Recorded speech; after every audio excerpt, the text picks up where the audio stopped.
সন্তানের মতন। আর ভোট যারা যারা জনগণের ক্ষমতার প্রশ্নতে পড়বে, এটা হলো অবৈধ মায়ের অবৈধ সন্তানের মতো। বাপসারা সন্তান হয়েছে কামের বাস, বাপসারা সন্তান হয়েছে কি বাস? কামের বাস। মসজিদ ইন্টারভিউ দিতেছে, ভালো করে বলে, মসজিদ ইন্টারভিউ দিতেছে, তাহলে মসজিদের কমিটির লোক বলতেছে, হুজুর আপনার আব্বার নাম কি? বলতেছে আমার আব্বার নাম কি, আমার মা বলেছিল তো আব্বার নাম জানি না। হুজুর আপনার আব্বার নাম জানি না? আমার আব্বা, আমি যখন জন্ম নিলাম তখন আমার আব্বা দেখি আমার মা বলতে পারে না, অনেকগুলো আব্বা ছিল না। বলে যদি কামের বাস হয়, আরো মাথায় দিয়ে বিরাট পাঠিয়ে শরিয়াতে যাচ্ছিলেন, আপনারা কমিটির সদস্য, আপনারা করে ইমামতি করতে দেবেন? আর শরিয়াতের ব্যাপারটা আপনারা ইমামতি করতে দেবেন? ঠিক তাই যদি না হয়, শুধুমাত্র সব ঠিক আছে, বাবা ঠিক নাই বলে তাই ইমামতি করতে দিলেন না, তাহলে সেই লোকটা বিনা ভোটে এমপি হলো, বিনা ভোটে ক্ষমতায় গেল, 3 লক্ষ 4 লক্ষ মানুষের নেতা হয়ে গেল, ওই লোকটার কোন অধিকারে আল্লামা সাঈদীর বিচার করে? ওরা ছিল অবৈধ, ওদের কোনো অধিকার ছিল না আল্লামা সাঈদীর বিচার করা। ওদের কোনো অধিকার ছিল না নেতাজি সাহেবের বিচার করে ফাঁসি দেওয়ার কথা বলেন, ঠিক না বেঠিক? কারণ ওরা জাতি তো অবৈধ, সুতরাং ওরা অবৈধ নেতা। এই অবৈধ নেতার মাধ্যমে আল্লামা সাঈদীর বিচার হয়েছে। আল্লামা সাঈদীর রক্তের প্রতিশোধ আমরা নেবই, আল্লামা সাঈদীর রক্তের প্রতিশোধ আমরা নেবই। কারা কারা আমার পক্ষে একমত আছেন? দুই হাত উঁচু করে দেখান। তবে সেটা মারামারির মাধ্যমে নয়। কিসের মাধ্যমে? আল্লামা সাঈদীর সর্বশেষ কথা ছিল, আমার জীবনে 50টা বছর কোরআনে দাওয়াত দিয়েছি। সাংবাদিকরা জিজ্ঞেস করেছিলেন আপনার শেষ ইচ্ছা কি? উনি বলেছিলেন আমার শেষ ইচ্ছা আমার জমিনে কোরআনের রাস্তায় হোক, এটাই হলো আমার জীবনের শেষ চাওয়া। আল্লামা সাঈদীর রক্তের প্রতিশোধ নেব আমরা নির্বাচনের মাধ্যমে। কিসের মাধ্যমে?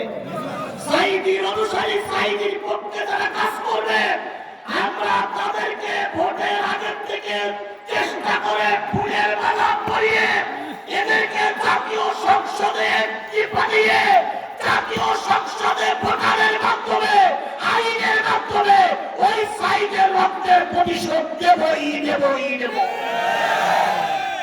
আল্লামা সাঈদীর রক্ত বৃথা যেতে দেব না, কথা বলেন ঠিক না ঠিক? এই জন্য আমাদেরকে ঐক্যবদ্ধভাবে আগামীতে কাজ করা লাগবে। সেই কাজটা কি ভোটের 15 দিন আগে শুরু করবে না, এখন থেকে, এখান থেকে, আজকের থেকে আপনার পরিবারে আপনি একটা আরো 5 জন সদস্য আছেন আপনার বাড়ি, এই 5 জন সদস্যের দুজনের দায়িত্ব কার? আপনার। আপনি যদি মনে করেন যে কয়েকদিন যার তারপর সময় মতো আসলে কাঁচা দিয়ে রাখবো, দেখবেন তার আগে সব করে আসে।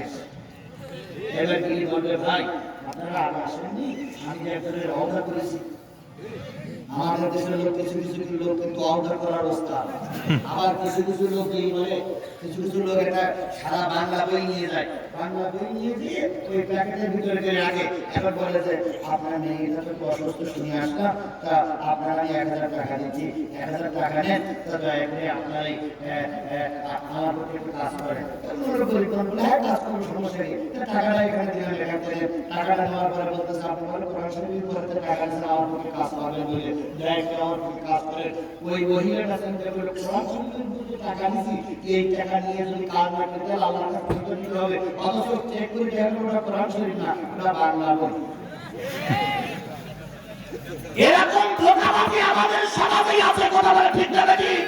এই জন্য ওই টাকায় আমার মা বোনেরা পড়তে না পারে, এই জন্য আজকে থেকে টার্গেট নিয়ে এই কাজ করতে হবে। তাহলে যে জিনিসটা বোঝাতে চাচ্ছিলাম, সর্বপ্রথম জান্নাতে যাবে তারা কারা? সর্বপ্রথম যারা জান্নাতে যাবে তারা কারা? আরো জোরে বলেন তারা কারা? নবীদের কোলে যদি আপনি থাকতে চান, কোন নবী দাড়ি কাটেন নাই, কোন নবী কি কাটেন নাই? দাড়ি কাটেন নাই। আর একটা সুন্নাত নবীদের ভিতরে ছিল, কোন নবী বেনামাজি ছিল না, পৃথিবীর কোন নবী বেনামাজি ছিল না। কিন্তু আমাদের সমাজে কিছু পীর আছে বেনামাজি পীর। দাড়ি কাটে না, চুল কাটে না, মুখ কাটে না, বগল কাটে না, আরো কিছু জায়গায় পানি আছে, আরো কিছু জায়গায় চুল আছে, কাটেই করেই না, নামাজও পড়ে না, সারা জীবন গোসল করে না, বছরে একবার গোসল করে, একবার পীরের চেয়ারের ভিতরে বসাই রাখে, আর কিছু নারী পুরুষ তার মাথার ঘরে পানি দেয়, আর এই পানিগুলো পেপারের পর দিয়ে একটা নালা দিয়ে চলে যায়, আর ওই নালায় ভক্ত মুরিদিরা গ্লাস নিয়ে বসে থাকে। ওই পানি যখন যায় ভক্তরা ওই পানি খায়, আর তাই এটা হলো বরকতের পানি। ও আল্লাহর বান্দা, বরকতের পানি কত জায়গা ধুয়ে আসছে, তাকে একবার খেয়াল করেছো? ঠিক বরকতের পানি ধুতেছে, মাথা উঁচু নিচু সব জায়গায় ধুয়ে আসতেছে, আরো গায়ে বরকতের পানি। তাহলে বেনামাজি পীর পাওয়া যায়, দাড়ি কাটা পীর পাওয়া যায়, আটরশির ময়দানে যেয়ে দেখেন পীরের দাড়ি হলো পিছন দিক, পীরের দাড়ি কোন দিক? সামনের দিক সাপ্পা, পিছন দিক দাড়ি। পানির ভিতরে আগুন জ্বলে, পানির